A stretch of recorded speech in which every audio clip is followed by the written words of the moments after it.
네, 오늘은 BMW 34번째입니다.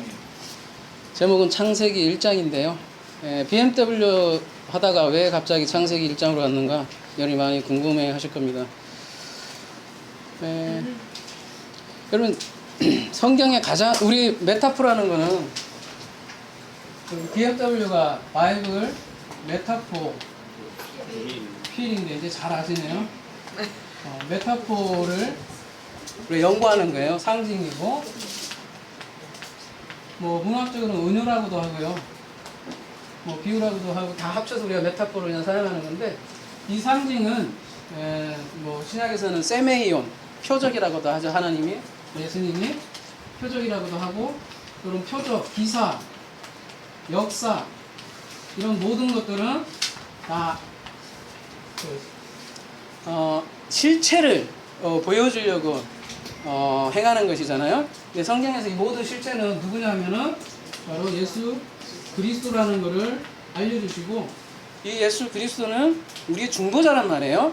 그러니까 하나님께 결국은 이끌어가는 그런 중보자시니까, 결국은 이 예수를 통해서 우리가 결국은 이게 하나님을 알아가는 그런 것이죠. 우리가 하나님을 바로 알 수는 없어요. 반드시 예수 그리스도를 통해서만 알 수 있는 거죠. 그래서 바이블 메타포 힐은 사실은 예수 그리스도를 알아가는 작업이에요. 그래서 우리가 수많은 메타포를 다루었죠. 뭐 기억나는 게 있으세요? 빛, 뭐 물, 나무, 씨, 빛, 뭐 우물, 남과 여자, 수많은 거 다 했죠. 그리고 지난주에는 출애굽기를 했어요. 자, 이런 거는 사물이죠, 여러분. 씨, 우물, 뭐 이런 것들은 다 사물이잖아요. 이 사물 속에 다 사물이 누구를 그린다? 예수 그리스도를 가르치고 있고, 근데 이 사물뿐만 아니라 여러분 역사 있죠. 역사가 있는데 그 역사도 예수 그리스도를 가르친다고 그랬잖아요. 그래서 지난주 우리가 세 주간에 걸쳐서 이 출애굽이라는 역사를 다뤄서 이 출애굽 역사도 메타포가 담겨 있고 표적이다. 이 출애굽 역사는 바로 예수 그리스도를 가르치는 것이다. 근데 출애굽을 그림으로 그리니까 똑같이 성막으로 나오더라. 출애굽을 하는 과정 하나가 그 출애굽 그 과정을 하나하나 다 담져 있더라. 제가 다시 안 할게요. 뭐 번제단에도 유월절 사건이 있고, 물뚱에는 홍해 가르는 사건이 있고, 만나는 뭐예요? 만나 사건은 떡상으로 들어가 있고, 구름과 불기둥으로는 등잔대가 들어가 있고, 아말렉 전투는 기도로 분향단이 들어가 있고, 마지막 요단강을 건너서 법궤가 여기에 들어가는 그런 이런 메타포들이 성전 안에 다 들어가 있는 것이죠.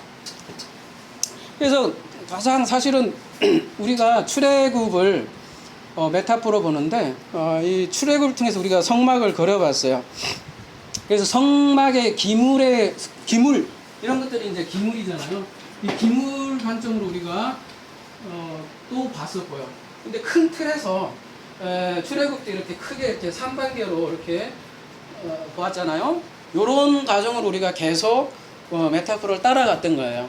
예를 들면 그걸 통해서 뭐 여기는 애굽, 광야, 가나안이라는 걸 우리가 큰 틀에서는 요런 걸 봤지 않습니까?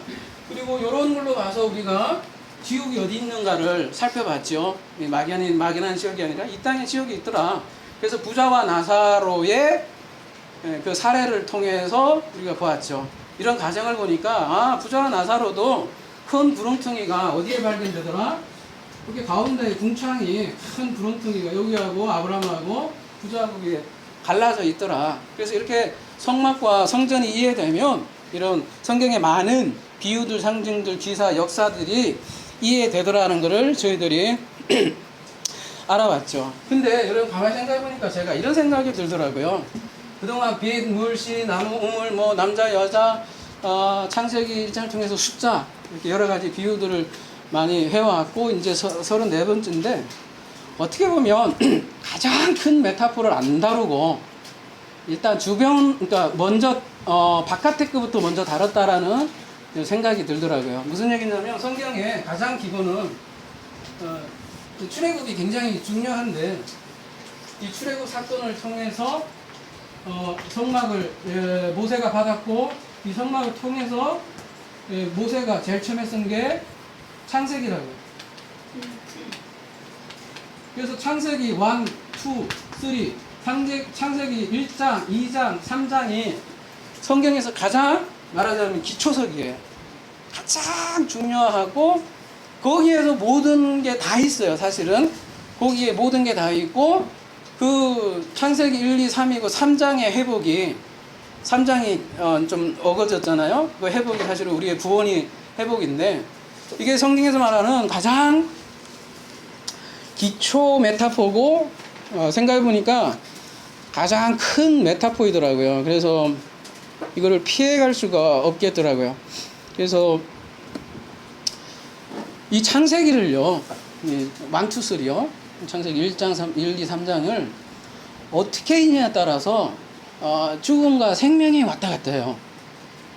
이 창세기 1장, 2장, 3장을 잘못 이해하면 성경 전체가 어그러져요. 안 맞아요.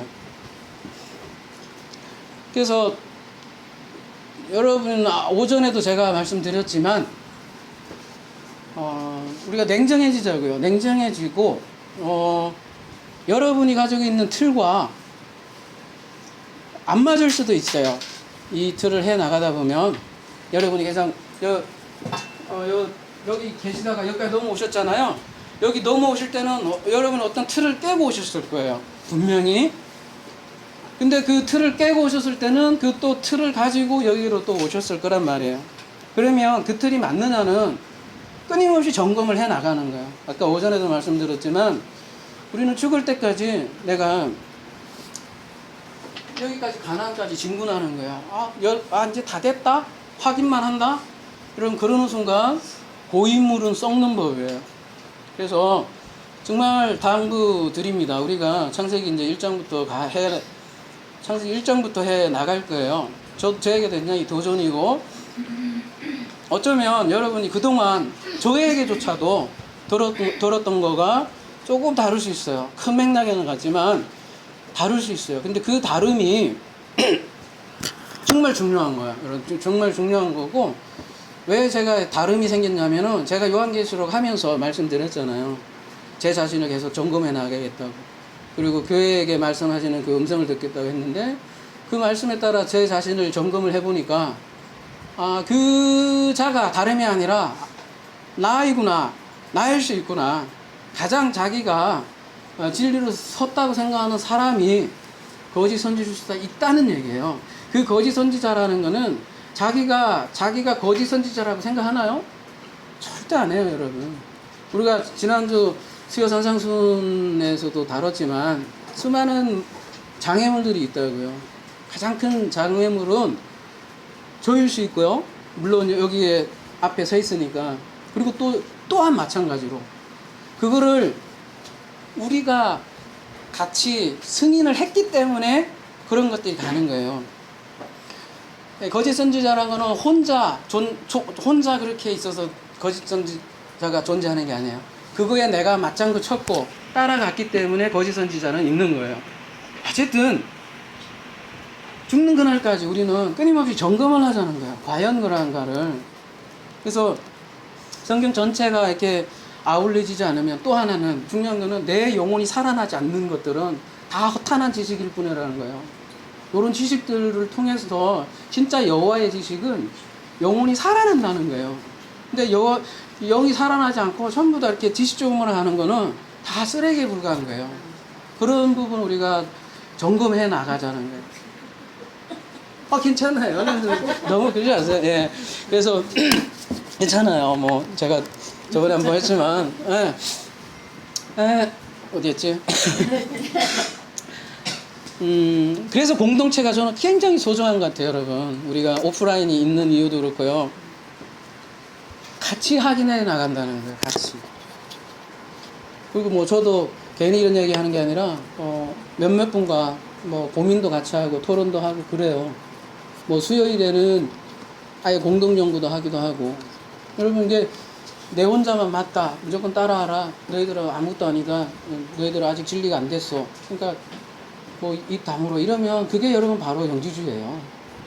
그리고 뭐 영지주의는 방송도 안 하잖아요. 그리고 그냥 그게 뭐 하나님이 어떻게든 다 데리고 온다고 그렇게 얘기하는데 천만에요. 복음 누가 전하지 않으면, 전하는 자 없으면 누가 그 음성을 들으리요, 그렇게 얘기한단 말이에요. 왜 성경에 있는 얘기를 자꾸 어그러뜨리냐고. 하나님은 나팔을 불게 하세요. 누가 나팔 불지 않으면 누가 들을 거예요 도대체. 뭐 하나님이 이렇게 보내준다는데 그거야말로 뜬금없는 소리란 말이에요. 진짜 하나님 복음을 가진 자들이 복음을 전해야죠. 근데 전하기 전에 그 복음이 복음인가를 우리가 잘 계속 점검해 나가는 게 중요하고, 그래서 우리 공동체가 살아있는 생물체라는 게 되게 그래서 중요하다는 거고, 제가 이렇게 계속 얘기하는 바는 왜 이런 서론을 하냐면, 제가 예전에 얘기한 것조차도 제가 다시 점검하고 있다고. 예전에 창세기 강의도 했지만 저도 모르고 한 게 있더라는 거죠. 또 모르겠어요. 또 창세기 1장 3장 다 하고도 더 성숙해질 수도 있지 모르겠지만, 그죠? 사람 잘하니까요. 그 하나님 광대하심이 진짜 어마어마하잖아요. 그러니까 우리가 겸손히 좀 나가자는 거죠. 그러니까 제 고백이에요. 제가 얘기했던 것 중에 아닌 것도 있었더라는 거예요. 핵심적인 부분에서도. 그래서 그걸 발견하니까 그게 내 영혼을 살리지 못한 가장 주범이었구나. 물론 대부분은 여기에서 빠져나와. 저도 마찬가지예요. 그러니까 거짓 선지자는 딴 게 있다는 게 아니라니까 여러분. 진리를 말하는 사람 중에 있다고요. 아예 여기는 진리를 모르기 때문에 저기고, 여기 이제 여기에 있는 진짜 진리를 말하는 사람 중에 있더라는 거예요. 사실 어디 뭐 우리가 이런 얘기 하기도 좀 그렇지만 이단들이 뭐 괜히 이단 되겠어요? 뭔가 봤을 거 아닙니까? 그 사람들도 나름대로 하늘이 열린 사람들이에요. 영의 세계를 본 사람들이고, 그렇기 때문에 그 많은 사람들이 쭉 쫓아가는 거죠. 완벽한 논리거든요. 그래서 이단이 있는 거예요, 여러분. 그러니까 이단이라 하기도 그래요. 뭐가 이단인지도 잘 모르는 상태지만, 아무튼 여러분이 생각하시는 그런 부류들, 우리도 그렇게 되지 않으려면 둘 다 안 돼요. 여기도 돌아가면 여러분 절대 안 돼요. 그렇다고 여기서 안주해버리면 여기가 여러분 썩은 물이 된다고요. 여러분이 생각했던 그 물 마시고 왔죠. 근데 그 물이 픽스되는 순간 그거 10년간 20년간 계속 가잖아요. 물이 썩어요. 하나님의 원리가 그렇더라는 거예요. 자, 이제 창세기 1장 들어가 볼게요. 창세기 1장은 주류 신학에서 대부분 우주 창조로만 보아왔어요. 수천 년 동안 그렇죠. 근데 예수님께서는 분명히 오셔서 모세, 오경과 선지자는 모두 나에 대한 것이라고 분명히 말씀을 해주셨어요. 예수님의 말씀에 의하면 창세기 1장, 2장, 3장도 예외가 없다는 거예요. 그래서 단순히 우주 창조를 말하는 게 아니라 땅의 존재를 엘로의 힘으로 만들어가는 과정이 창세기 1, 2, 3장이라는 거죠. 그 중에 오늘은 창세기 1장만 전체 그냥 그림만 여러분이 편하게, 어르신들도 있는데 눈으로 봐도 아주 쉽게, 원어도 쓸 거고 안 쓰기도 할 건데 그냥 그림으로 봐도 아주 쉽게, 제가 이 그림으로만 봐도 아주 쉽게 여러분에게 말씀드릴게요. 그래서 창세기 1장의 천지창조는 세 가지를 다 보여줘요. 그럼 세상에 가장 거대한 메타포가 뭘 것 같습니까? 세상에 가장 큰 메타포, 아니 우리가 그냥 눈에 보이는 가장 큰 메타포는 우주요. 보세요. 우주만큼 큰 메타포 어디 있어요? 아니 이 우주 전체가 어마어마한 하나의 메타포라고요. 그렇지 않습니까? 우주 전체가. 근데 그 우주 전체가 나하고 똑같다는 거예요. 따지고 들어가면 우리 지구도 마찬가지잖아요. 우리가 오장육부고 오대양육주죠. 그 다음에 우리 사람이 몸이 70%가 물이잖아요. 근데 그 지구가 70%가 물로 되어 있어요. 이게 또 비슷해요. 그렇게 되어 있는데 가장 큰 메타포가 사실은 우주죠. 근데 이걸 확 집약해 놓은 게 성막이에요. 성전. 보이는 성전이고, 요 성전조차도 보이는 거니까, 요 보이는, 요거는 보이는 거니까, 보이지 않는 실체는 우리, 누구라고 해야 되나요? 항상 이거 단어 할 때, 그냥 사람? 사람 할 때. 그러니까 우주, 성전, 사람에 대해서 창세기 1장을 그동안은 전부 다 이걸로만 대부분은 설명을 했다는 거예요. 그렇다 칩시다. 그게 뭐 아니다 그렇다 떠나서, 예. 이렇게 알면 창조주로서는 알겠죠. 근데 창세기 1장, 2장, 3장에 그러니까 이 구속주는 구분하는 것도 좀 그런데 발견을 못하는 게 내 안에 구원이 이루어지지 않아요. 이렇게 알면. 그러니까 하나님은 계시되, 하나님이 위대하시되, 그거하고 나와 긴밀한 연결이 떨어진다는 거예요. 그리고 사실은 자세히 살펴보면 우주 창조도 안 해요. 너무 모순이 많아요. 나중에 자세하게 하면 알겠지만 모순이 너무 많아요. 우주 창조라고 하기에는. 그래서 이거는 이제 우리는 여기까지 오시면 이거는 이제 제하자고요. 이거에 대해서 얘기하신 분들은 여러분 그동안 수많은 주석들이 있습니다. 한 4,000년 넘는 주석들이 있으니까 그건 그 사람들 하라고 하고 우리는 요 두 가지를 다 이제 보자는 거예요. 근데 오늘은 요걸로 간결하게 한번 보자는 겁니다. 예전에 제가 아마 1년 전에인가요? 아마 풀시코마에서 한번 특강을 한 것 같아요. 성막에는 모든 것이 담겨 있다. 그 맥락하고도 비슷한데, 그때는 여러 가지 얘기했는데 오늘은 그냥 시간을 확 줄여서 성막 관점만 얘기하려고 그래요. 우리 요한복음 2장 19절 한번 보겠습니다. 예수님은 왜 이런 말씀을 하셨을까요? 예수께서 대답하여 이르시되 너희가 이 성전을 헐라 내가 사흘 동안에 일으키리라 이렇게 말씀하셨는데 우리는 대부분 알죠. 사흘 동안 예수님이 자기 자신을 얘기한 거구나. 그래서 자기 자신을 세우는 거라는 얘기를 우리는 대부분은 생각을 거기까지는 하죠. 예수님 얘기구나. 근데 이게 예수님 얘기가 아니라 우리 얘기면 여러분 어떻게 하실래요? 예수님뿐만 아니라 우리도 사흘 만에 이런 성전을 세워야 합니다. 그래서 성경에서는 계속 사흘길 한단 말이에요. 그래서 이 예수님께서 요한복음 2장 19절 말씀하신 게 창세기 1장 1절하고 똑같아요. 그러니까 창세기 1장 1절에 이 사흘 만에 성전을 세운다는 의미하고 똑같습니다. 그래서 그 유명한 창세기 1장 1절을 잠깐 다뤄보도록 하겠습니다. 이거만큼 말도 많고 탈도 많고 다양한 해석도 없어요. 쓰시는 때. 대표적으로 이제 시작부터 보자고요. 시작. 이거 말 그대로 시작이네요. 베레시트. 화면 보이시죠? 이 베레시트에 대한 것만 해도 그 해석이요. 사람마다 다 다른데요.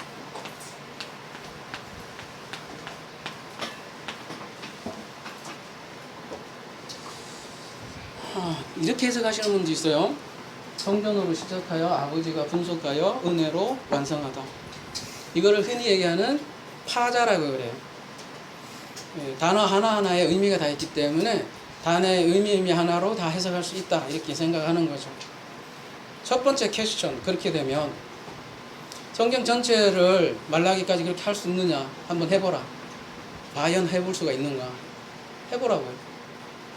이런 식으로 해보라고요. 안 돼요. 단어는 있는 거예요. 이렇게 파자로 모든 걸 해결하려고 하면 모르겠어요. 그냥 개인적으로 뉘앙스 정도는 느끼는 정도는 가능을 하단 말이죠. 그렇잖아요. 창세기 1, 2, 3장을 어떻게 해볼 줄 몰라요. 여러분 이렇게 되면 평생 우리가 성경을 못 봐요.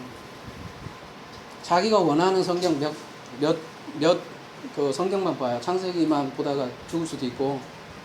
네? 그리고 계속 그런 분들은 몇 가지 딱 그 고정된 그 커리큘럼이 있잖아요. 창세기 모르겠어요. 창세기밖에 없는 것 같아요. 계속 그거 하다 볼일 다 본다고요. 그렇게 되면 파자하다 보면 그게 문제고. 두 번째로 그렇게 되다 보면 다 달라요. 어떤 사람은 이거를 이건 시작하다로 보고 어떤 사람은 그냥 머리로 보기도 하고 이거를 어떤 사람은 분석하다라도 보고 어떤 사람은 요거를 파괴하다라도 봐요. 엘샤다 해서 어떤 사람은 이거를 의롭다라고 표현도 하기도 하고요. 그 파자 중에서도 한 단어에 10가지 이상의 선택지가 있어요. 여러분, 우리도 단어 공부하죠. 월요일마다 하는데, 우리가 하는 거는 그런 거예요. 이렇게 이거 하자고 하는 게 아니라, 우리가 어디까지 갈 거냐, 어디까지 언어 공부를 할 거냐, 어디까지 스톱할 거냐를 같이 배울 거예요. 알레프부터 타까지 할 거지만, 굉장히 값어치가 있어요. 하나하나 있지만, 어디까지 스톱할 거냐를 우리가 배워나갈 거예요. 그리고 창세기 하면서도 그런 게 여실히 드러날 거라는 거예요.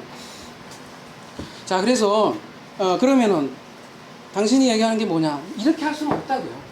하나하나 어근이라는 게 있다는 거예요. 히브리어에는 어근이 세 자입니다. 어근까지 들어가는 것까지만 우리가 거기까지만 가도 충분하다는 거예요. 거기 그러니까 여기가 자 베레시트가 뭐하고 뭐로 돼 있냐면은 베 플러스 로시트로 돼 있어요. 여러분 이 프로그램 보셔도 충분히 그렇게 나오잖아요. 예, 레시트로만 돼 있어요. 이게 레시트가 뜻이 뭐냐면 첫째, 장소, 시간, 질서, 시작, 중요한, 제일 것, 중요한 이렇게 돼 있지 않습니까? 근데 요게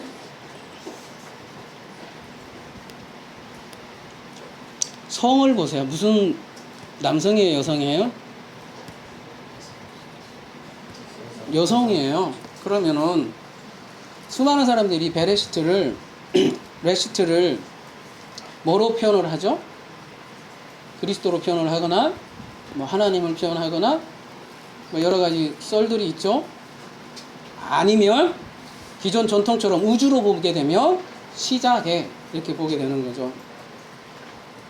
그렇지 않습니까? 근데 우리가 성도 그래요. 히브리어에서는 남성, 여성 이런 거 너무 집착하다 보면 나중에는 막 꼬여요. 그렇게 되게 돼 있더라고요. 제가 1년간 연구를 해봤는데, 그래서 헬라어는 좀 달라요. 굉장히 여기 원래 헬라 철학 때문에 성수격을 잘 정확했더니 참 감사할 정도로 따라가는 게 아주 좋아. 근데 히브리어만큼은 그 남성, 여성 이런 부분을 너무 막 들어가 버리면 나중에는 뒤집어져요. 그러니까 전체 성경 전체 문맥이 안 맞고, 그래서 신약에서 해석해 주는 게 굉장히 중요하고 어떻게 해석하느냐를 잘 봐야 돼요. 아무튼 여기서 레시트인데 레시트로만 볼 수 없는 거는 여기가 여성으로 돼 있다고. 예를 들면 이 레시트라는 단어가 얼마나 중요하냐면요, 요게 성경의 전체의 처음 성경이 창세기잖아요. 창세기 중에서도 가장 앞에가 1장이잖아요. 그 중에서 1장 1절이잖아요. 그 중에서도 제일 첫 단어란 말이에요. 히브리 사상은 처음 단어가 중요한데 요 단어를 왜 놨을까를 우리는 고민을 하지 않을 수 없다고요. 하나님께서 영감으로 모세가 썼다면, 우리가 인정을 한다면 왜 하나님께서 레시트를 썼느냐 했기 때문에 레시트에서 굉장히 고민을 많이 해야 된다는 거죠. 수많은 생각들을 해야 돼요. 자, 창세기 1장 1절을 다각도로 한번 봅시다. 자, 예를 들면 여기는 자 우리가 문법으로 여러분이 만약에 접근을 할 수 있다면 수많은 퀘스천이 듭니다. 첫 번째, 여기 베레시트 단수죠. 자, 바라 단수죠. 여기는 여성이죠. 잘 보십시오. 여기는 남성 단수입니다. 여기는 남성 복수입니다. 여기는 또 쌍수입니다. 여기는 여성 단수입니다. 머리 쥐어 터지죠. 뭐 하나 맞는 게 하나도 없어요. 자, 히브리어에서 두 번째 제일 처음에 나온 게 원래 동사예요. 바라가 제일 먼저 나온 게 정상일 텐데 또 도치가 됐어. 베레시트가 된 거예요. 그만큼 이거는 베레시트를 강조하는 거라고요. 바라부터 나와요. 그것도 2절, 아니, 동사부터 나와요. 2절 보세요. 보면, 아마르 엘로힘 이렇게 나오잖아요. 아마르 엘로힘. 근데 여기는 동사잖아요. 자, 여기는 보면 남성 복수인데 여기는 3인칭 남성 단수예요. 야, 이거 도대체 뭐야? 이렇게 나오잖아요. 그래서 우리가 엘로힘에 대해서 강의를 제가 했었고, 그래서 그 의미가 굉장히 중요해요. 이게 문법 자체보다는 왜 이렇게 문법이 안 맞을까라는 여러분이, 이면을 읽으셔야 돼요. 어쨌든 창세기 3장, 1장 1절은 이런 수많은 문법적인 어그름이 있어요. 그래서 태초에는 여성이잖아요. 그래서 어근을 한 번 더 들어가야 돼요, 여러분. 더 들어가면 뭐예요? 7218. 이게 로시예요. 이제 여기서 로시가 기본 어근이 딱 솟아나는 거예요. 이게 가장 기본이에요. 저기 히브리어에서는 세 단어가 어근이라고 했어요. 이 세 어근이 가장 중요한 거예요. 이 로시가 드디어 싹 수면에 떠오르는 거죠. 그리고 여기 나머지는 뭡니까? 장치인 거죠. 어떨 때는 전치사, 어떨 때는 3인칭, 3인칭 때는 누, 2인칭 때는 누, 복잡하잖아요. 우리는 그런 거 알자고 하는 거 아니에요. 문법 배우는 게 아니라. 그래서 가장 요 중요한 어근을 쏙 떠올리면 뭐예요? 요게 머리, 우두머리, 통치자, 그런 거예요. 근원. 여기 중요한 거. 요게 근데 성은 뭐로 돼 있어요? 요거는 남성으로 돼 있잖아요. 그러니까 레스트는 여성이고, 러쉬는 남성이에요. 그리고 이렇게 얘기하시는 분도 있어요. 러쉬가 이 가운데 있잖아요. 근데 여기 베이트가 이렇게 러쉬를 싹 빼면 베이트가 남아. 베이트가 뭐냐면 집이에요. 그러니까 우두머리의 집이 베레시트기도 하고요. 자, 이거는 타자예요. 지금 제가 얘기하는 거. 근데 요거까지는 그나마 괜찮아요. 요 정도까지는요. 왜냐하면 어근만 탁 드러낸 거니까. 근데 아까 같이 한자 하는 거 있잖아요. 엄청 위험하다고요. 그래서 우리 공동체는 제가 제안하는 거는 여러분 우리 헬라어 할 때 그렇게 하지 않습니까? 어근까지 추측을 하잖아요. 그럴 때 굉장히 도움이 되시죠. 예를 들면 우리 지난주에 좁은 문이다 그러면은 좁은 문을 어근을 추적해 나면 이 스테미로 나온단 말이에요. 아, 이게 진리 세우는 거가 관련 있구나. 이렇게까지만 가면 되는데 좁은 문을 막 스테노스를 막 발라고 막 해부할 이유는 없잖아요. 헬라어는 그렇게 하잖아요. 히브리어도 마찬가지로 단어다 이렇게 단어 이게 머리고 이게 막 해갖고 너무 그거는 어불성설이라고요. 제가 왜 이런 얘기를 하냐면 제가 그걸 버렸기 때문에. 저도 1년 동안 많이 써먹었는데 무슨 지나가는데요. 정말 재밌어요, 타자. 근데 버렸어요. 그게요, 하나님의 말씀을 갈기갈기 찢는 거예요, 여러분. 그게 대단한 인사이트는 주는데 그 인사이트라는 게 사람 죽이는 거라니까요. 그렇게 해서 대단한 것 같은데요. 나중에 전체 성경 큰 틀로 이렇게 그려보면 그것 때문에 안 맞아요, 성경이. 성경이 한 군데도 틀리면 안 된다니까요. 성경은 타협이 없어요. 그래서 저희가 이렇게 봐야 될 거는 이렇게 어근만 여러분 추적을 해도 굉장히 얻는 게 많아요. 충분히 생각할 정도가 많고. 여러분 로시만 발견을 해도요. 어떤 메시지를 여러분 받을 수 있어요? 그 근원, 우두머리 안에서 창조했다 아닙니까? 이거를 시간이라고 해도 저는 상관없다고 봐요. 그 시작, 근원, 안에 태초 자체가 하나님이니까. 근데 그보다 더 넘어서 로시를 쭉 보면요. 이게 이렇게, 여러분 용례를 보면 전부 다 우두머리, 통치자, 방백, 머리 이렇게 한다고 항상 최고봉 그런 거란 말이죠. 그러면 우주의 최고의 근원이 누구입니까? 응? 하나님이잖아요. 말하자면 근원 하나님. 우리가 삼위일체로 자꾸 얘기해서 성부 하나님이라고 하지만 아까도 말씀드렸듯이 영의 세계에 들어가면 성부, 성자나 성령이나 이렇게 영으로 들어가면 없어요. 우리가 보이니까 아들 예수님으로 보이다 뿐이지 육신으로. 영의 세계에 들어가면 내가 니고 네가 내고 내가 니고 막 하잖아요. 요한복음 14장에서 영의 세계는 그래요. 하여튼 근원이 지금 베레시트 그러니까 요거는 이제 앞에 이제 전치사니까 베이트고 집이고 성전이고 이제 뭐 안에서도 되고 집이든 뭐든 다 돼요. 베이트를 해도 되고 이렇게 의미는. 그래서 근원 안에서 창조를 한 거죠. 근원 안에서. 근데 그 근원이 누구냐면 하나님이라는 거예요. 하나님. 그러니까 레시트 안에서 그러면은 그 다음에 이제 동사가 바라잖아요. 그 다음에 엘로힘이 창조했다 이렇게 나오잖아요. 근데 엘로힘이 또 남성 복수야. 머리 아프게 또. 근데 또 바라는 3인칭 단수입니다. 이거를 어떻게 이해할 거냐. 여러분 이 근원 안에서 창조를 했는 거예요. 근원 안에서. 근원 안에서 누가 창조하냐? 여러분 좀 그러면은 요한 그 창세기 1장 1절을 여기서만 죽으라고 파자하면서 해결할 게 아니란 얘기예요. 누가 얘기하는 걸 보자는 얘기죠? 사도들이 전부 다 예수에 관해서 기록한 사도들이 어떻게 해석했냐를 보면 나오잖아요. 파자로 해석할 게 아니라니까요. 그럼 어디로 넘어가요? 요한복음 1장 1절로 한번 가볼게요.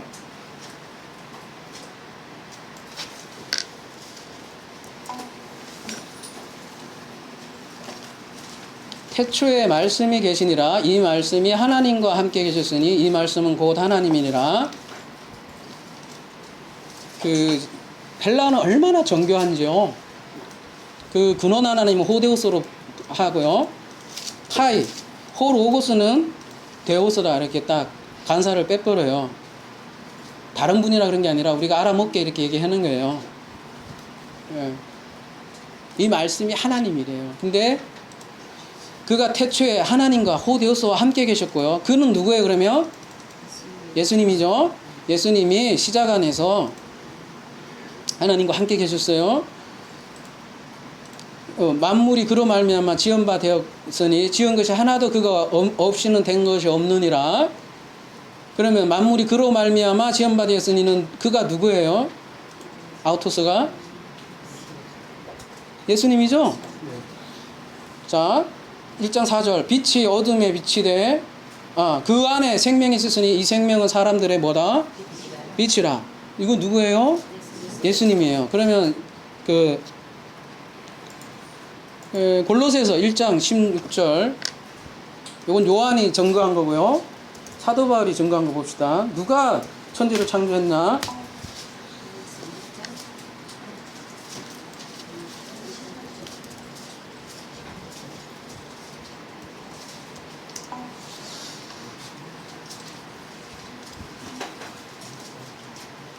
왜 의외가 안 나오지?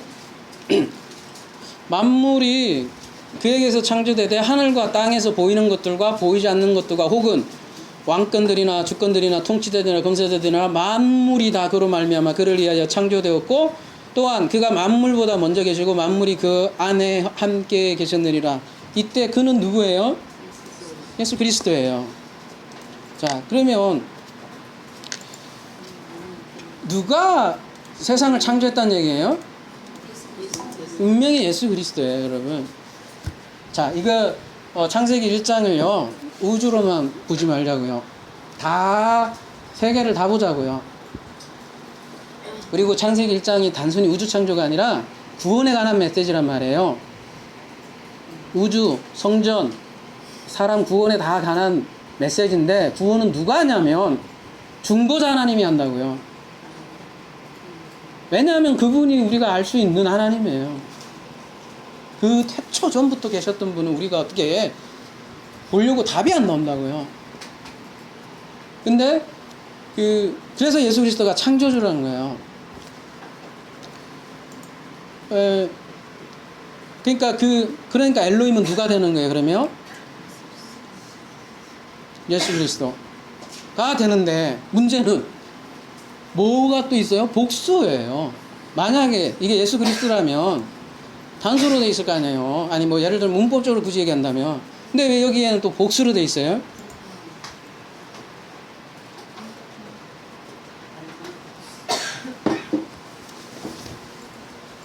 그래서 여기에 놀라운 진리들이 다 있다고요. 창세기 1장 1절이 여러분 성경 전체를 다 가지고 있는 거예요. 창세기 1장 1절을 제대로 알면 나머지는 이 1장 1절을 전개해 나가는 실현해 나가는 거예요. 자, 여러분 우리 이쪽에 해도 되겠다. 이해하기 쉽게 이제 성전으로 생각해 보자고요. 우주로 생각하면 너무 힘들어. 그림도 잘 안 그려지고. 쉽게 생각해서 베레시탄에서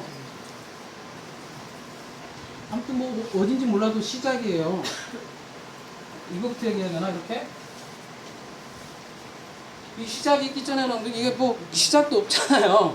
근데 뭔가 시작이에요. 근데 그 시작은 누가 냈냐면 그래서 여성이기도 해요. 왜 레시트가 여성이냐면 뭔가 이렇게 생산 뭐 만드는 것도 여성향이에요. 네? 근데 그 여성의 또 안에는 또 남성이 있어요. 이게 섞여 있어요. 베레시트가. 그래서 베레시트를 잘 알아야 돼요. 모든 성경 말씀 나중에 이 베레시트 한자로 다 쑥 들어가서 쑥 땡겨도 되는 만큼의 모든 게 들어있다고요. 그래서 이 시작 안에 이게 근원, 뭐 성부 하나님이라고 해도 좋고요. 아니면 뭐 영의 세계는 다 같은 그리스도라고 해도 상관이 없어요. 그럴 때는. 그래서 쉽게 얘기해서 세대주의가 얘기하는 시작이라고 해도 여러분 인더 비기닝이라 해도 그 비기닝이 누구냔 말이에요. 하나님 그 근원 자체예요. 그 안에서 누가 창조를 시작을 하냐면 엘로힘이 하세요. 근데 이 엘로힘은 복수예요. 나중에 복수의 의미가 상당히 또 있어요. 그리고 또 이 엘로힘이 이제 뭐를 만드냐면은 샤마임하고 에레츠를 만들어요. 그러니까 하늘, 땅 이런데 우리는 천지라고 돼 있잖아요. 근데 하늘은 쌍수예요. 요거는 단수고, 요거는 복수고. 그러면 복수가 더 많고 쌍수가 그 다음이고 단수가 그걸 이렇게 탁탁탁 돼 있네요. 그러니까 엘로힘이 창조를 하는데 그 엘로힘이 그 창조의 목적은 뭐냐 하면 뭐예요? 우리 하나님은 누구인가를 보시면 여러분 제가 말씀드렸지만 하나님의 목적은 엘로힘이에요. 그러니까 베레시트 안에서 그러니까 그 근원이신 로시가 이름으로 말씀하시기도 좀 거시기 한 그분의 목적은 모두를 요 엘로힘으로 만들려고 베레시트 안에서 하늘과 땅을 만들었다는 거예요. 그러면 이 하늘과 땅이 뭐냐를 우리가 알면 될 거 아니에요. 그러면 하늘도 수준이 있다고요. 그래서 쌍수예요.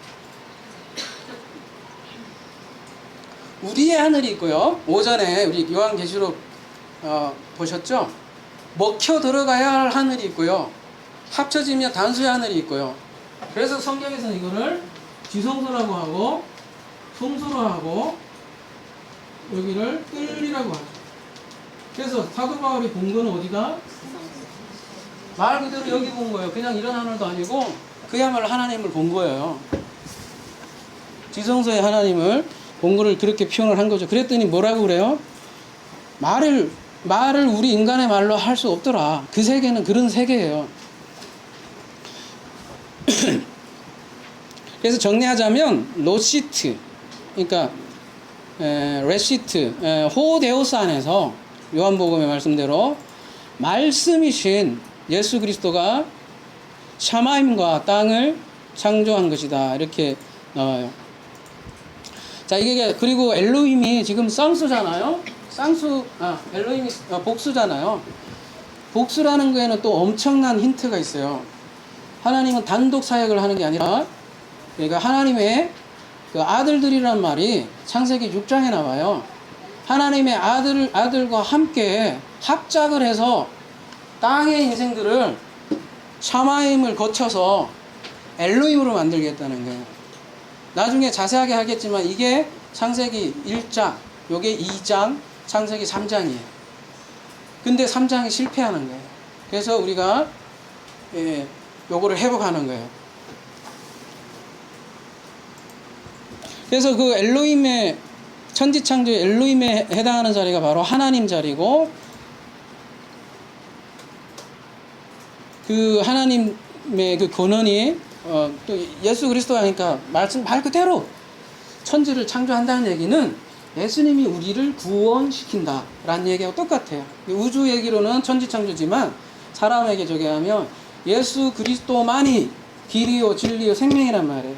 예수 그리스도가 사람을 구원한다 라는 내용이 창세기 1장 1절하고 똑같다고.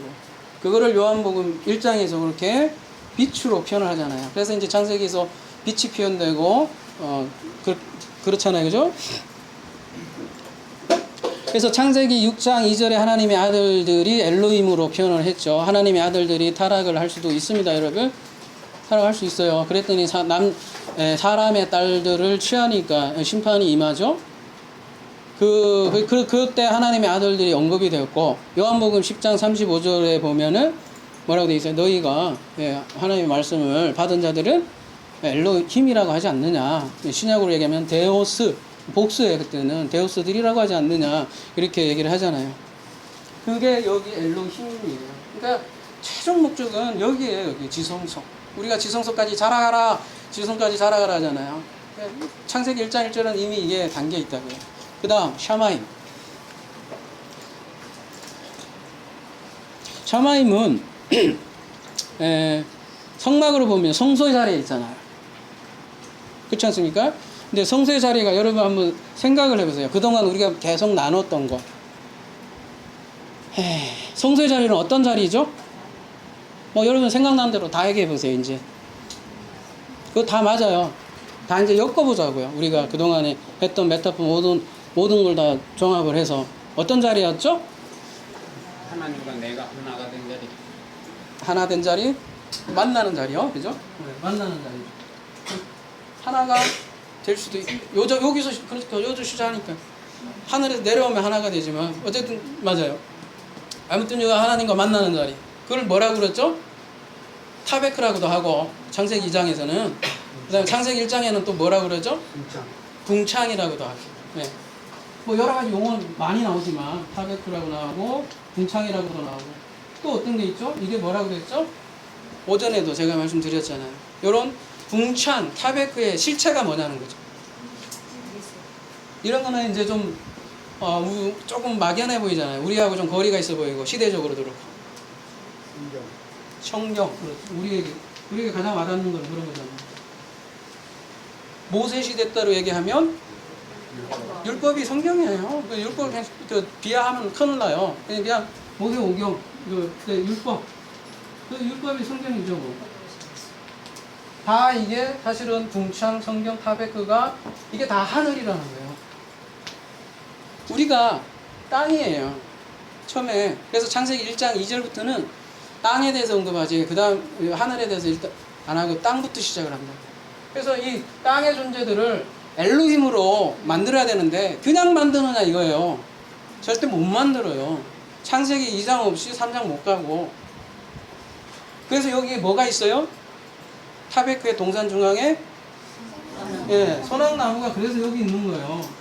이 선악나무가 이걸 통과하지 못하면 절대 생명나무로 못 가요. 사실은 생명나무 이렇게 선악나무 안에 뭐가 있냐면 여기 이렇게 생명이 사실은 있는 거예요. 다 담겨져 있고 이걸 통해서 쏙을 취하는 거죠. 그래서 이 선악나무가 어쨌든 주어져요.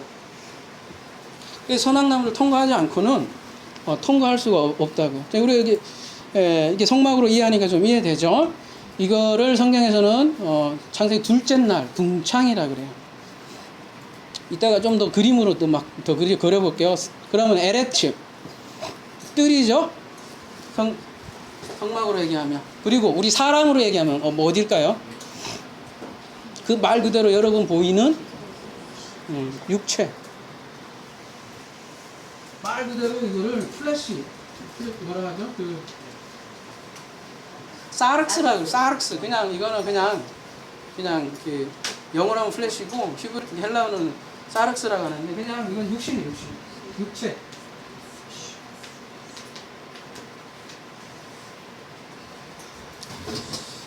성막에서는 그래서 뜰이라고 얘기하고요. 그래서 성경에서는 이렇게 얘기하죠. 예수님께서 내가 율법을 완성하러 왔노라 이렇게 하잖아요. 그 율법을 완성하러 왔노라가 어떤 의미일까요? 지금 이 그림으로 얘기하자면 율법을 완성하겠다. 얘기는 무슨 얘기일까요? 지금 이 그림으로 한번 생각해 보자고요. 성소로 내가 성소로 와서 그죠? 성소로 그러니까 율법으로 지성소를 만들어 버리겠다 그 얘기예요. 쉽게 생각을 하면 그러니까 율법을 우습게 얘기하는 게 아니죠.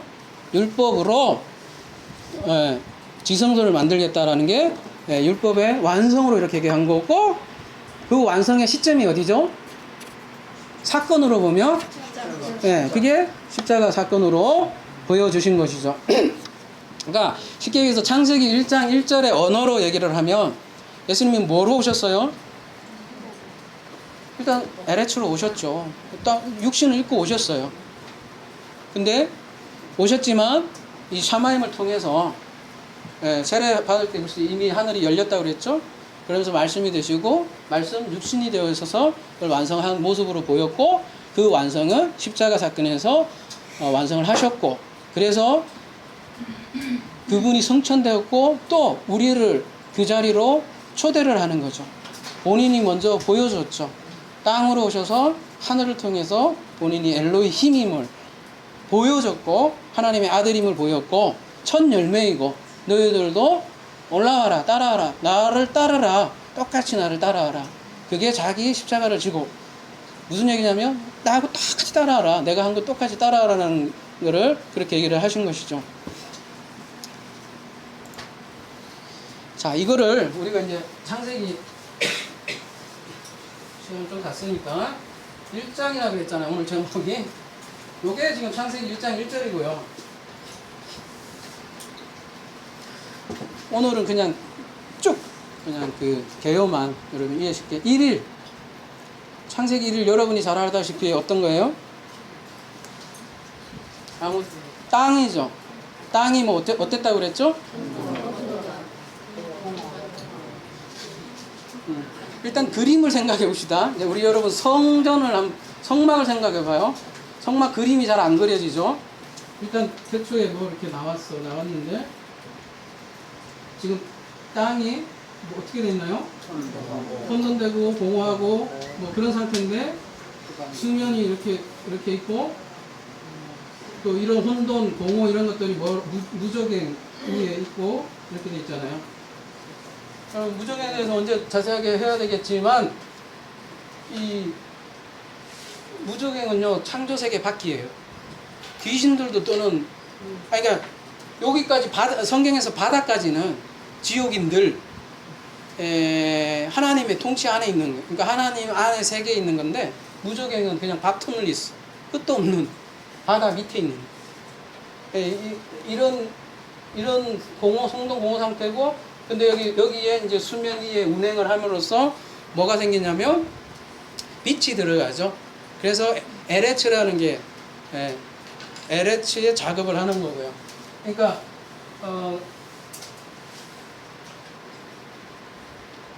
그러니까 이 엘로힘이 이제 사역을 하는데, 이 나머지 뺄게 너무 많으니까 이 땅의 상태는 이렇다라는 거예요. 창세기 1일은 이렇게 볼 수 있고, 2일은요 그러면요,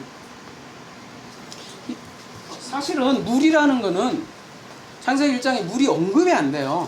그냥 원래 그냥 아예 가정을 하나님이 물이잖아요. 우리 말씀드렸듯이 물 자체는 뭐 만들었다 이런 얘기도 안 나와요. 그냥 물은 당연히 있는 걸로 나오고, 그 땅이 다 물로 덮여 있는 것 같은데, 그 물은 다 혼돈 상태에 아직 있는 거고, 1일은 그냥 이렇게 혼돈 상태에 있는데 여기에 빛이 들어가는 거죠. 빛이 들어가니까 어둠이 물러가고 이런 것들이 물러가는 그런 작업이겠죠. 그래서 요한복음에 1장에 제일 첫 번째 보면 빛 얘기부터 나와요. 빛이 어둠에 들어갔더니 그런 얘기 나가는 거죠.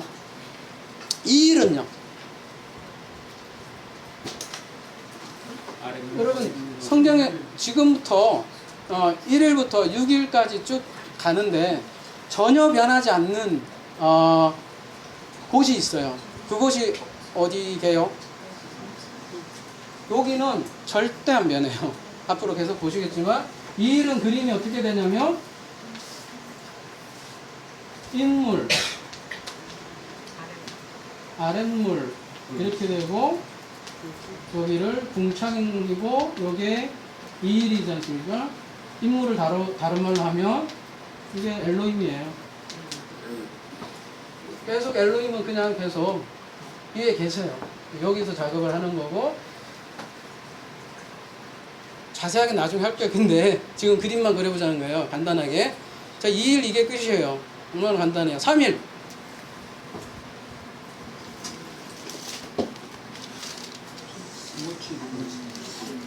묻히 드러나죠? 3일은 묻히 드러나고, 묻히 드러나는 게 몇 절이 아바사라고 되어 있는데, 아바사. 그거를 땅이라고 부른다. 이렇게 얘기하고.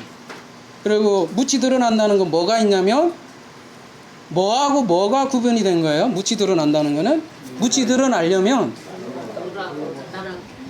바다하고 물이 반드시 구별이 돼야 돼요. 근데 이쪽으로 갈게요. 제가 왔다 갔다 해서 그러는데, 3일. 어떻게 변하나 보자는 거죠. 천지창조가. 3일은 인물은 그대로예요. 여기는 하나님 영역이고, 궁창은 여기 그대로 있고,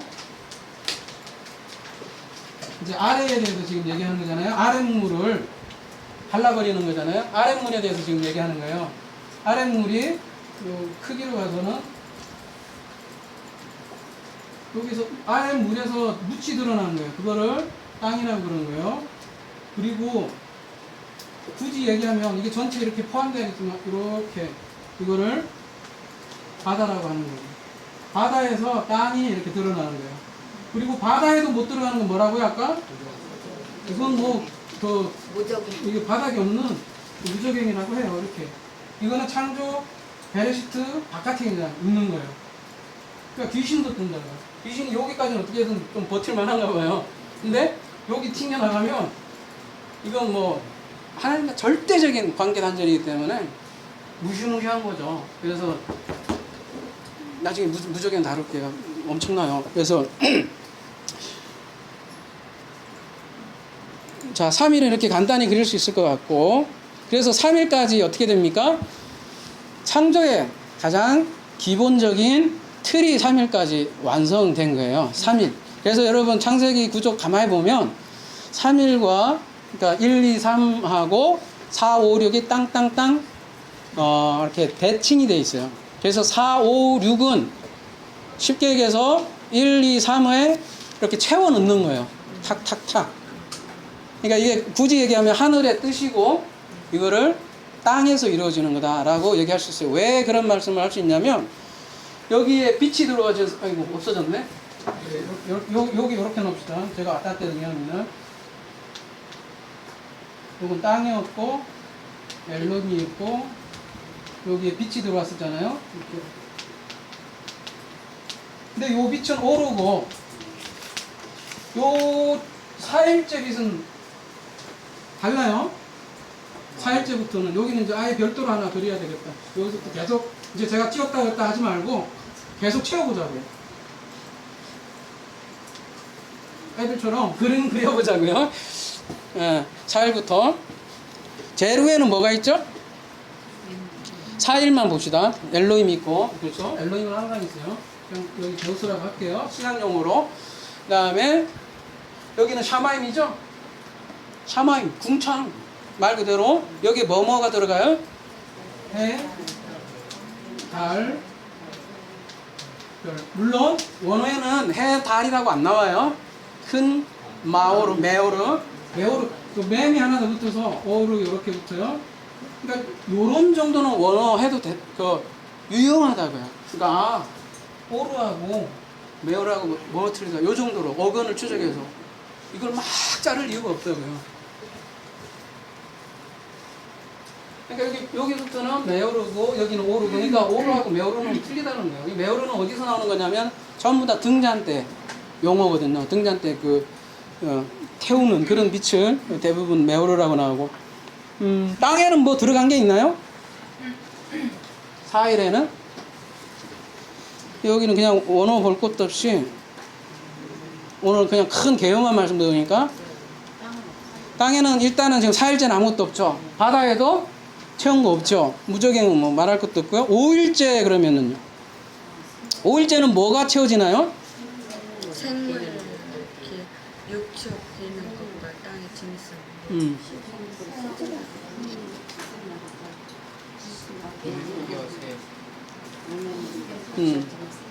자, 딱 줄여서 얘기하면 궁창에는 새가 들어가네.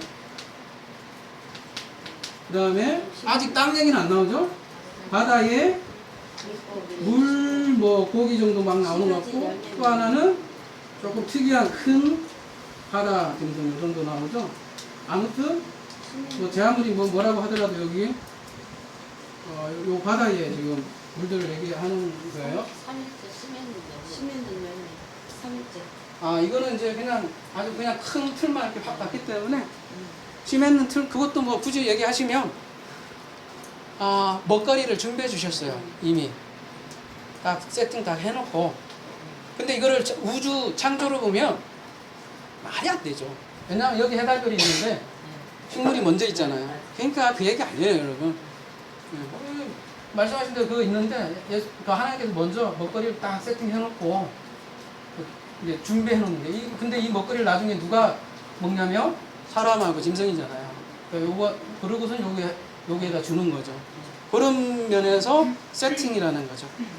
근데 지금 큰 틀만 보는 거기 때문에 5일째는 새하고 큰 바다 짐승, 물고기 이렇게 채워 넣어요.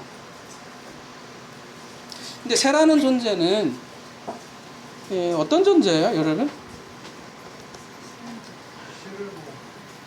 성경에서는 어떤 뉘앙스로 나와요, 주로? 왜 안 좋을까요, 새가?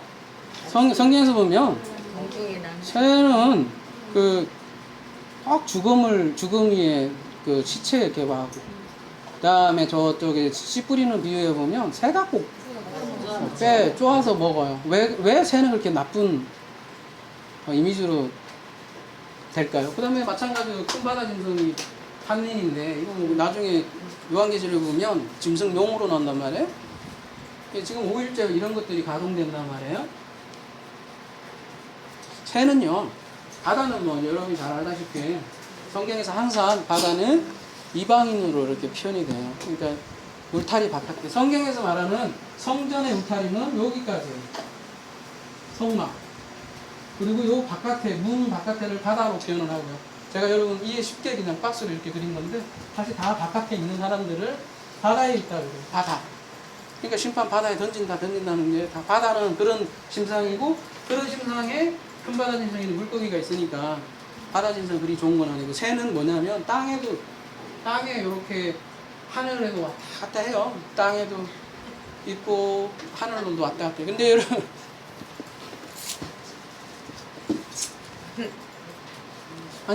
실제로 그러니까 이게 다 사람을 상징하는 건데, 특별히 새는 이게 해, 달, 별은 이제 권력자라고 해서 두 번째 제사장 그룹이잖아요. 여기가 성서 자리니까 이 제사장들 이게 이 새의 역할을 많이 하죠. 레이인들이나 이런 사람들이 나중에 사단 역할을 많이 하게 돼 있어요. 근데 이 사람들은 하늘과 땅을 잇는 사람들이잖아요. 나라도 다니고. 근데 이 새가 하늘과 땅을 왔다 갔다 하면서 헷갈리제이션하게 만드는 존재가 새로 이렇게 표현을 해요. 6일째는 뭐가 채워지죠? 구체적으로 봐야 돼요. 그냥 대충 동물들을 막 집어넣으면 안 되고,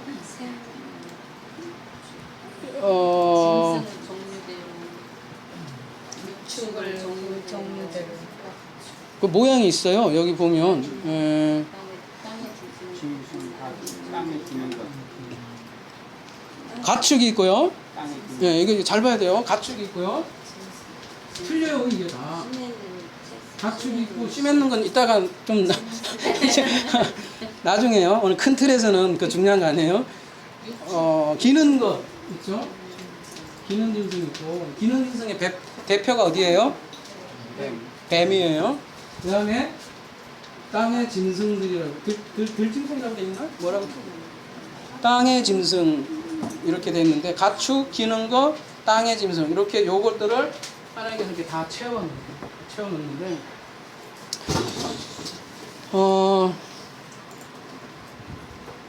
요게 단순히 짐승 얘기하는 거 아니라고요. 하나님께서 이렇게 해달별, 이거는 단순히 우주 얘기하는 거 아니고, 이건 단순히 짐승 얘기하는 거 아니고. 여기 중요한 거 뺐네.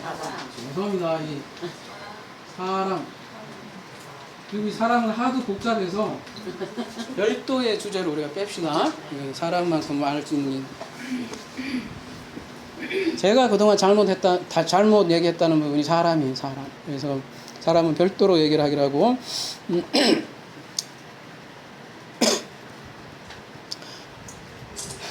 여러분, 노아의 방주 있죠? 노아의 방주가 천지 창조를 그대로, 요걸 그대로 담았어요.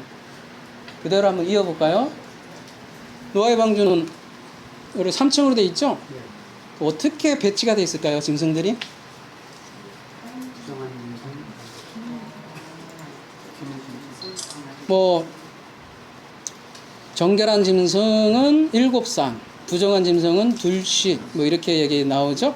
그리고 노아의 가족은 8명, 뭐 이렇게 얘기 나오는데 성경에서는 어디 청에 뭐가 들어갔다고 얘기까지는 안 나와요. 그러면은 어떻게 나눴을까? 또 고린도전서 15장 한번 가봐요. 거기 사도 바울은 또 이런 얘기도 해요. 사람의 종류가 있는데요. 사람이라고 다 사람이 아니래요. 뭐라고 돼 있냐면 39절 보면 육체는 다 같은 육체가 아니야. 하나는 사람의 육체요, 하나는 짐승의 육체요, 하나는 새의 육체요, 하나는 물고기 육체요. 여러분 이게 막 사람들 막 돌아다니잖아요. 새 같은 인간도 있고요, 짐승 같은 인간도 있고요, 물고기 같은 인간도 있다고 하는 거예요. 이런 게 다 창세기하고 이런 거 다 염두에서 하는 얘기인데, 여러분 레이기의 가장 근본적인 주제는 뭐냐면 제가 한번 나눴던 것 같아요. 예, 제사인데 그 제사하면서 그 정결한 거룩한 기준을 세워요. 레이기에 보면은 뭐라고 세우냐면은 거룩한 것, 부정한 것, 아니 정한 것, 부정한 것 딱 세 가지로 나눠요. 우리 같으면 우리 생각에는 거룩한 것, 안 거룩한 것 이분법으로 딱 얘기할 것 같은데 세 가지로 얘기해요. 그래서 굳이 이렇게 얘기하자면 노아의 방주가 이제 이거 다 찍을게요. 네, 노아의 방주가 정확히 이렇게 돼 있어요. 요 바다에 떠 있죠? 얘는 바다에 사는 애들은 여기서 그냥 어떻게 살 거 아니야. 그리고 여기에는 가축, 기념짐승 이렇게 놨고 여기는 아니 잠깐만 레이기부터 부정한 거, 그럼 바다니까 바깥이니까 놔두고 부정한 거, 정한 거, 거룩한 거 이렇게 돼 있는데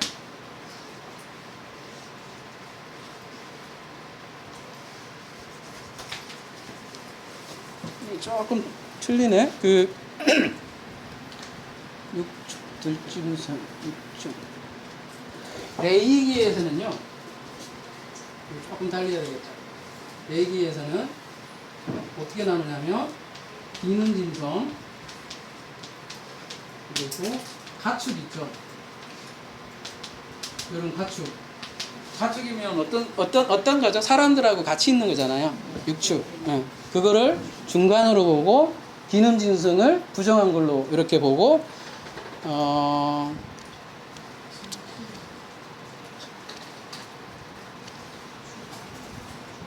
그러면 가장 거룩한 곳은 어디예요? 그 노아의 방주로 얘기하면 노아의 그 가족이 되겠죠, 그죠? 네. 그래서 여기는 노아의 8가족. 근데 요렇게 여기 참 뉘앙스가 참 거시기하죠. 여기가 하나님 자리인데 노아의 방주가 1, 2, 3로 이렇게 세 가지로 나눴단 말이에요. 부정한 거, 정한 거, 거룩한 거 했는데 노아의 자리는 분명히 여기의 자리입니다. 하나님의 그래서 아들들이라고 얘기하는 거죠. 이런 메시지를 주는 거죠. 그러니까 창세기 지금 메타포하고 똑같게 되는 거죠.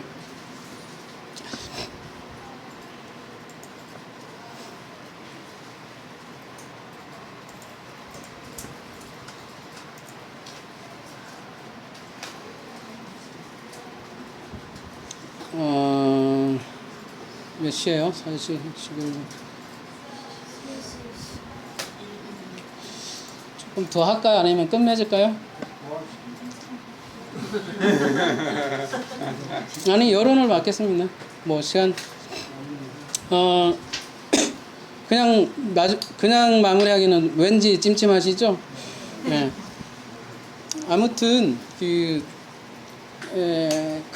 틀로 지금 보자는 거예요. 제가 지금 창세기 1장을 자세하게 주의하기 전에 우리가 큰 틀로 보면 이거는 이제 하나님 울타리 밖이라는 거예요. 그래서 바다는 별로 취급할 거 없고 여기 안에 있는 그 이제 삼중구조고 그 기능순수 중에 대표가 그래서 이제 뱀으로 등장을 하고 그리고 쉽게 이제 큰 틀로 얘기하자면 창세기 1장은 그래서 이 성전을 이런 박스 이 성전을 큰 박스를 만드는 거였다면은 창세기 2장은 뭘까요? 그러니까 창세기 1장이 이런 큰 박스 이렇게 만들었다면 그리고 다 채워놓은 거 다 뭐 생략하더라도 이렇게 큰 박스 엘로힘 샤마임 땅 이렇게 이제 큰 박스를 창세기 1장에서 다 만들었다면 창세기 2장은 무슨 작업일까요? 사람을 이제 불러요. 이렇게 불러서 여기다가 집어넣어요. 그게 이제 창세기 2장 7절에 이렇게 나와요. 나중에 자세히 할게요. 그래서 들에는 초목도 없고 뭐 아무것도 없대요. 다 이미 다 해놓으셨는데 그건 무슨 얘기냐면 이 사람이 관리할 그게 없다고. 그 에덴 그러니까 이거는 전체의 박스라면은 창세기 2장은 에덴 동산을 다시 축소해서 에덴 동산에 관리할 그 사람이 없더라는 거예요.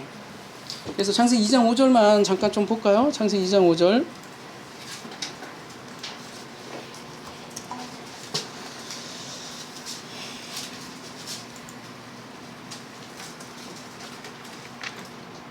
왜 이게 아까부터 안 나오냐? 한글이. 그냥 이걸로 볼게요. 그러면 창세기 2장 5절. 여호와 하나님이 땅에 비를 내리지 아니하셨고 땅을 갈 사람도 없었으므로 들에는 초목이 없었고 밭에는 채소가 나지 아니하였느니라. 이게 그냥 초목이면 1장하고 두플리케이트 돼요. 중복돼서 말이 안 되거든요. 그래서 에덴을 별도로 얘기하는 거고 거기 제사장을 그러니까 세우는 장면이 창세기 2장이에요. 그래서 창세기 1장하고 2장하고 많이 틀려요. 나중에 자세히 말씀드릴게요. 근데 우리가 한 가지만 좀 봐야 될 것 같아요. 왜 세웠느냐를 우리가 좀 심각하게 봐야 될 것 같아요. 오늘 오전의 말씀하고도 관련이 돼 있는데 경작할 사람이라고 했잖아요. 여러분 이게 단순히 땅을 경작할 이 정도가 아니라 그래서 원어를 봐야 된다는 게 제 얘기는. 근데 막 파괴하는 것까지 가지 말고 이것만 봐도 여러분 이게 보면 농부 지키다 노동하다 지키다 섬기다 이렇게 하는 경기가 쭉 있는데 나중에 보면 예배자도 있어요. 그러니까 그 섬기는 게 그러니까 경작하는 게 단순히 땅 경작하는 게 아니라 이 성전에서 섬기는 거예요. 이게 섬기는 게 뭐냐면 예배 개념이에요. 그러니까 이게 창세기 2장은 그 제사장 세우는 거예요. 그러니까 예배자 세우는 거예요. 물론 이 예배는 우리가 흔히 얘기하는 그 종교적으로 오염된 예배 말고요. 영과 진리로 예배하는 진리로 예배할 사람을 지금 세우는 장면에 이제 창세기 2장부터 시작을 하는 거예요. 근데 어디로부터 지금 취하냐면 아담하라부터 취하거든요. 예.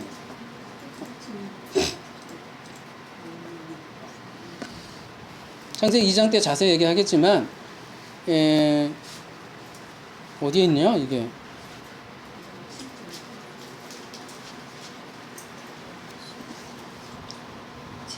여기 흙에서 여기는 빼는데 맴 아담하로 돼 있는데요. 그 아담하면 땅이잖아요. 여러분 상식적으로 생각해 보세요. 땅이면 굉장히 좀 그냥 자연적으로 생각해도 티끌이 커요? 땅이 커요? 그렇죠? 근데 티끌은 이게 무슨 얘기냐면 이걸로만 봐도 수많은 땅 중에 티끌 하나로 우리 아담을 지금 세웠단 말이에요. 최초 인류를 얘기하는 게 아니에요. 예, 수많은 사람 중에 한 사람을 내가 너를 야차로 선택을 한 거예요. 그리고 주조를 하는 거예요. 그러니까 우리가 지금 계속 애굽에 있죠? 여기. 근데 잘 생각해보죠. 애굽에 있는 사람의 수많은 사람들 중에 한 사람을 세워서 생기를 불러넣어줘요. 그래서 네페시 하이가 되는데, 이때 생기가 하이야잖아요. 하이. 예? 네샤마 하이인데, 생기를 그 코에 불어넣으니까 생명이 네페시 하이가 되는 거예요. 그러니까, 여기에는 수많은 사람들이 이미 있었어요. 여러분, 자, 지구를 생각해 보세요. 60억 명이 있죠. 예를 들면. 60억 명 중에 여러분 한 명을 선택했다면은 거의 티끌에 불과하죠. 비유로 하자면. 예, 그런 걸로 봐도 돼요. 그리고 아담과 지금 여기 요 아담하고 뭐가 다른지를 또 보면 나중에 나오겠지만 복잡한 얘기니까. 아무튼 이 아담아에서 티끌 아파로로 선택한 걸로만 봐도 2장은 창세기 1장 이렇게 세팅을 해놨고 여기에서 불러낸 거라고. 그래서 제가 여기를 창세기 1장, 창세기 2장, 창세기 3장이라고 합니다. 네, 여기에서 불러내서 여기서 시작을 한 거고, 여기에서 뭘 주냐면 율법을 수여하세요. 이스라엘 민족들이 출애굽을 해서 광야에서 율법을 받았던 것처럼 여기도 똑같이 이렇게 창세기 1장에서 이렇게 있는 사람 중에 율법을 주는 장면이에요.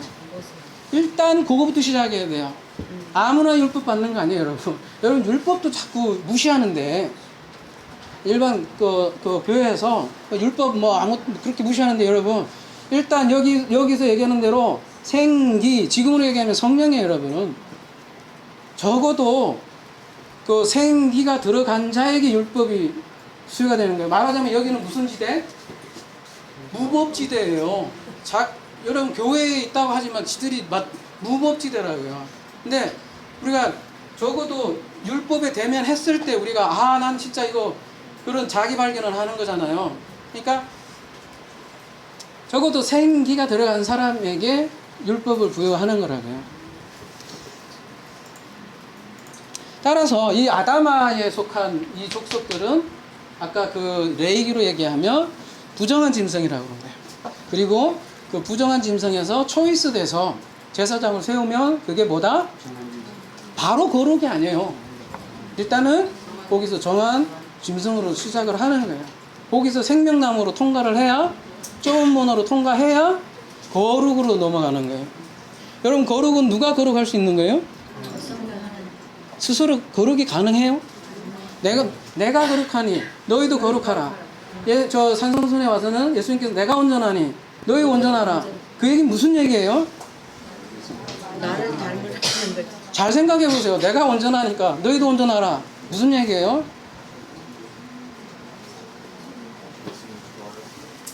집에 가서 생각해 보세요.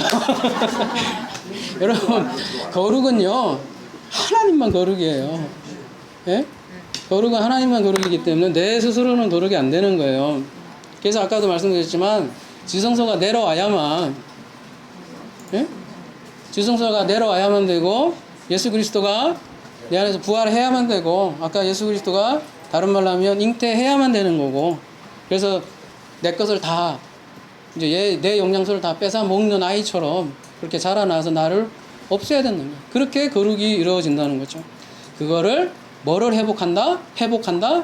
하나님의 형상. 그게 사람이에요. 사람의 본질은 예수 그리스도 하나님의 형상이 되는 거예요. 우리도 그거를 요한복음 1장 14절에는 말씀이 육신을 입는다고 얘기하는 거예요.